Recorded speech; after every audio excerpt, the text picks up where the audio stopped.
রাজ্যসভার সদস্য পদ থেকে পদত্যাগ করছেন জহর সরকার, আর সেই আসনেই এবার ভোট করানোর জন্য তৎপর হলো নির্বাচন কমিশন। 19 সেপ্টেম্বর পদত্যাগ করেছে জহর সরকার, যার মেয়াদকাল ছিল 2026 সালের এপ্রিল মাস পর্যন্ত।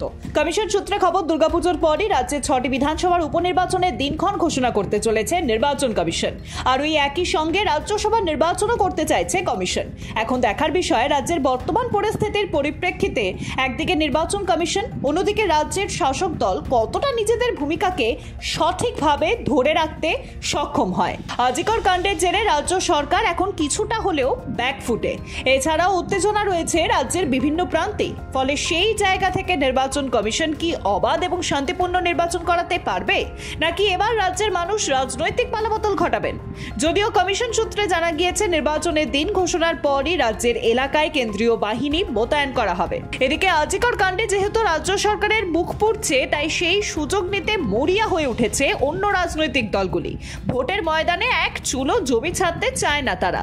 যদিও তৃণমূল এই নির্বাচনকে বিশেষ গুরুত্ব দিতে নারাজ, এই নির্বাচনে তারাই জয়লাভ করবে বলে আশাবাদী ঘাসফুল শিবির। Bureau report, Ritam Bangla.